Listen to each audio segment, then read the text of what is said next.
السلام علیکم۔ آج ہمارا تفسیر قرآن کا لیسن نمبر 10 ہے، آیت نمبر 56۔ تو شروع کرتی ہوں۔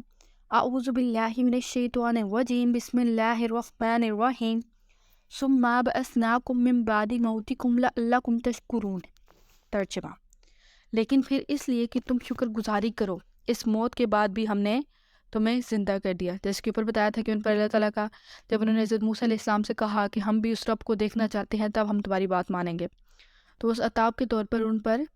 اللہ تعالیٰ نے موت واقعہ کر دی، جس پر حضرت موسیٰ سخت پریشان ہوئے تھے، اور پھر انہوں نے اللہ تعالیٰ سے دعا کی، جس پر اللہ تعالیٰ نے انہیں دوبارہ زندہ کر دیا۔ تو یہاں پہ اس کی بات ہو رہی ہے کہ لیکن پھر بھی اس لیے کہ تم شکر گزاری کرو، اس موت کے بعد بھی ہم نے تمہیں زندہ کر دیا۔ آیت نمبر 57۔ وَظَلَّلْنَا عَلَيْكُمُ الْغَمَامَ وَأَنزَلْنَا عَلَيْكُمُ الْمَنَّ وَالسَّلْوَىٰ كُلُوا مِن طَيِّبَاتِ مَا رَزَقْنَاكُمْ وَمَا ظَلَمُونَا وَلَٰكِن كَانُوا أَنفُسَهُمْ يَظْلِمُونَ۔ ترجمہ: اور ہم نے تم پر بادل کا سایہ کیا اور تم پر من و سلوہ اتارا اور کہہ دیا کہ ہماری دی ہوئی پاکیزہ چیزیں کھاؤ، اور انہوں نے ہم پر ظلم نہیں کیا، البتہ وہ خود اپنی جانوں پر ظلم کرتے تھے۔ اور یہاں پہ اس کی تفسیر اس طرح ہے کچھ کہ اب 6 لاکھ کا قافلہ جب چل رہا تھا صحرائے سینا پر، اب ہم لوگوں نے پہلے صحرائے سینا میں دوبارہ بتاتی چلوں کہ جب فرعون کی قوم کو غرق کر دیا گیا تھا سمندر میں، اور اس کے بعد جب لوگوں نے مطلب اس جگہ کو چھوڑ دیا تھا تو وہ ایک جگہ پر پہنچے جس کا نام صحرائے سینا تھا۔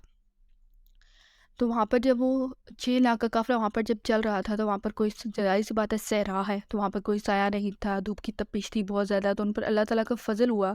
کہ ایک سائے کی طرح کا ایک بادل اللہ تعالیٰ نے ان پر سایہ کیے رکھا، ان کے کھانے کے لیے بھی کچھ نہیں تھا۔ پھر رات کے وقت تو پھر اللہ تعالیٰ نے ان پر من و سلوہ نازل کیا۔ اب من کیسے ایسے اترتا تھا جیسے رات کے وقت شبنم کے قطرے ہوتے ہیں، لیکن ہوتا وہ کس ایسی چیز کا تھا جس میں مٹھاس بھی تھی، اور جب وہ زمین پر آتا تھا، یعنی کہ جب وہ شبنم کا قطرہ یعنی کہ جب وہ من زمین پر آتا تھا تو جم کر ایک دانہ بن جاتا تھا جو ان کے لیے اناج ہوتا تھا۔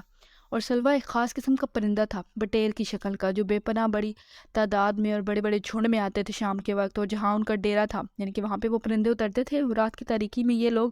ان کو پکڑتے تھے اور ان کو کھاتے تھے، اور فرمایا کھاؤ ان پاکیزہ چیزوں کو جن کو ہم نے تم پر نازل کیا۔ اور یہ جو ترجمے میں آخری لائن ہے کہ وہ خود اپنی جانوں پر ظلم کرتے تھے، اس سے مراد یہ ہے کہ اللہ تعالیٰ کی خاص رحمت تھی لوگوں پر کہ ان کے لیے آسمان سے من و سلوہ اتارا جاتا تھا، لیکن انہوں نے حضرت موسیٰ سے کہا کہ ہم سے یہ نہیں کھایا جاتا، یعنی کہ وہ ایک ایک چیز کھا کے ان کی طبیعت اس چیز سے بھر چکی تھی، اور انہوں نے کہا کہ ہماری لیے زمین سے دال، گندم یا پیاز وغیرہ نکالو۔ پھر لوگوں کو پانی کا بھی مسئلہ تھا، حضرت موسیٰ علیہ السلام کو ایک پتھر پر اپنا عصا مارنے کا حکم ہوا، جس سے 12 چشمے پھوٹے اور ہر قبیلے نے اپنا اپنا چشمہ چن لیا۔ پھر ان لوگوں کو صحرائے سینا میں دھوپ کی تپش سے بھی مسئلہ تھا، ظاہر سی بات ہے صحرا ہے، نہ ان کے پاس پانی تھا، پھر تیز دھوپ تھی، ان کے پاس کوئی سائے کی جگہ نہیں تھی، تو وہ اس سے بھی بہت پریشان تھے، جس کی وجہ سے اللہ تعالیٰ نے ان پر ایک بادل کا سایہ کیے رکھا۔ لیکن اس کے باوجود بھی یہ لوگ اللہ تعالیٰ کی ناشکری کرتے تھے، مثلاً کہ یہ لوگ خود ہی اپنی جانوں پر ظلم کرتے تھے۔ آگے دیکھیں آیت نمبر 68۔ وَإِذْ قُلْنَا ادْخُلُوا هَٰذِهِ الْقَرْيَةَ فَكُلُوا مِنْهَا حَيْثُ شِئْتُمْ رَغَدًا وَادْخُلُوا الْبَابَ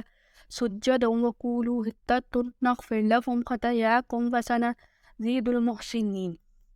ترجمہ: اور ہم نے تم سے کہا کہ اس بستی میں جاؤ اور جو کچھ کہیں سے چاہو بافراغت کھاؤ پیو، اور دروازے میں سجدہ کرتے ہوئے گزرو، اور نہ زبان سے حتہ کہو، ٹھیک ہے، اور زبان سے حتہ کہو، ہم تمہاری خطائیں معاف فرما دیں گے اور نیکی کرنے والوں کو اور زیادہ دیں گے۔ اب یہاں پہ اس کی تفسیر کیا ہے کہ صحرائے سینا میں آنے کے بعد یہ جو کتاب یعنی کہ جو توریت انہیں مل گئی تھی، اس کے بعد حضرت موسیٰ علیہ السلام کے زمانے میں انہیں جہاد کا حکم ہوا تھا، اس سے پوری قوم نے انکار کر دیا۔ یہ سورہ مائدہ میں آگے بھی آئے گا، میں آپ کو بتاؤں گی، ٹھیک ہے۔ اس پر اللہ تعالیٰ نے ان پر سزا مسلط کر دی کہ 40 برس تک وہ لوگ اسی صحرا میں بھٹکتے رہیں گے، اور اگر یہ ابھی بھی جہاد کرتے تو پورا فلسطین ان کے ہاتھ پر بھی اللہ تعالیٰ فتح کروا دیتے، لیکن کیونکہ انہوں نے بزدلی دکھائی تو اللہ تعالیٰ نے ان کو وہیں اسی جگہ پر 40 سال تک بھٹکتے رہنے کی سزا دی، اور فلسطین کی زمین ان پر حرام کر دی گئی۔